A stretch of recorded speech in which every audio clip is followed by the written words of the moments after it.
ஓம் முருகாவேல் முருகா வெற்றிவேல் முருகா. என் அன்பு குழந்தையே, திருச்செந்தூரிலிருந்து சொல்கின்றேன். நீ மனதில் நினைத்து கொண்டிருக்கின்ற அந்த நல்ல விஷயம் எந்த ஒரு தடையும் இல்லாமல் உன்னுடைய கரங்களை சேரும், உன்னுடைய வாழ்வை வந்து அடையும். எதை பற்றியும் அதிக அளவில் யோசிக்காமல் இந்த கந்தனின் நினைவுகளோடு நீ இருக்கும் பொழுது உன் வாழ்க்கையில் கிடைக்க வேண்டிய எல்லா சந்தோஷங்களும் தானாக கிடைத்தே தீரும்.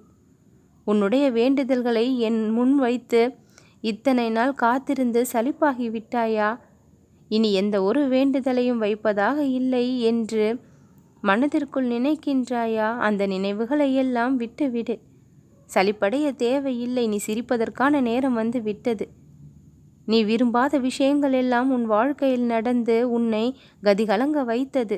ஆனால் நீ விரும்பிய விஷயங்கள் எல்லாம் உன் வாழ்க்கையில் நடந்து இனி உன்னை ஆனந்த கடலில் மிதக்க வைக்கப் போகின்றது. என் அன்பு குழந்தையே, என்னை நீ பார்த்து கொண்டே இருந்தால் உன் வார்த்தையில் இருக்கக்கூடிய அத்தனை அர்த்தங்களும் எனக்கு புரிந்து கொண்டே இருக்கும். உன்னுடைய கண்களில் இருக்கக்கூடிய அந்த ஏக்கம் என்ன, உன் மனதில் இருக்கக்கூடிய அந்த ஆயிரம் கேள்விகள் தான் என்ன என்று ஒன்று விடாமல் எனக்கு தெரியதான் செய்கின்றது. தெரிந்து கொள்ள முடியாத சில விஷயங்களால் அவதிப்பட்டு கொண்டிருக்கின்றாய். புரியாத பல விஷயங்களால் உன்னுடைய மனநிலை பாதிப்படைந்திருக்கின்றது. எல்லாவற்றிற்கும் நான் ஒரு தெளிவை கொடுத்து உன் வாழ்விற்கு அர்த்தத்தை கொடுப்பேன். உன் கஷ்டங்களை நான் சிறிதும் கண்டு கொள்ளாமல் இருக்கின்றேன் என்று கவலைப்படுகின்றாயா? எத்தனை காலங்கள் காத்திருப்பது என்று நொந்து கொள்கின்றாயா? பேராற்றல் கிடைக்க வேண்டும் என்று ஆசைப்படுகின்றாயா?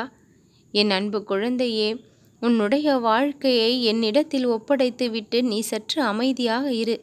இனி நடக்கப் போவதை பார். நான் உன் வாழ்வில் கொடுக்க போகும் அற்புதங்களும் அதிசயங்களும் எண்ணில் அடங்காதது. பல அறிவுரைகளையும் ஆறுதல் வார்த்தைகளையும் தினம்தோறும் வந்து சொல்லியபடி இருக்கின்றேன். ஆனால் வாழ்வில் எதுவும் செய்த பாடு இல்லை என்று மனதிற்குள் நினைத்து கொண்டிருக்கின்றாய். துன்பம் என்று ஒன்று வந்தால் இந்த முருகனின் துணை இருக்கும் என்று எப்பொழுதும் நம்பு. இந்த வார்த்தைகளை நீ கேட்டுக்கொண்டிருக்கின்றாய் என்றால் என்னுடைய அருளும் ஆசியும் இல்லாமல் இந்த வார்த்தைகள் வாக்காக உன்னுடைய செவியில் சேராது. என்னுடைய அருளும் ஆசியும் இருப்பதால் தான் என்னுடைய ஒவ்வொரு நாள் வார்த்தைகளையும் வாக்காக கேட்டுக்கொண்டிருக்கின்றாய். அத்தனை வாக்குகளும் உன் வாழ்க்கையில் பலிக்கக்கூடியது. உன்னை எரிச்சல் அடையக்கூடிய விஷயங்களை எல்லாம் நான் நீரூற்றி அணைப்பேன். உன் மனதில் எரிந்து கொண்டிருக்கின்ற அந்த வேதனைகளை நிம்மதி என்கின்ற மருந்திட்டு குளிர்விப்பேன். இனி நடக்கப் போகும் விஷயங்கள் அனைத்தும் உனக்கு இன்ப அதிர்ச்சியை கொடுக்கக்கூடியதாக இருக்கும். உன்னுடைய வாழ்க்கையில் எது நடந்தாலும் இந்த கந்தனின் கருணையால் நடக்கின்றது என்பதை தெரிந்து கொள். சர்வ நிச்சயமாக உன்னுடைய வாழ்நாள் முழுக்க அது சந்தோஷத்தை கொடுப்பதற்காக தான் நடந்தும் கொண்டிருக்கின்றது என்று முழுமையாக நம்பு. பிரச்சனைகள் என்ன வேண்டுமானாலும் வரலாம், ஆனால் முடிவு என்பது இந்த முருகனின் கரத்தில் தான் இருக்கும்.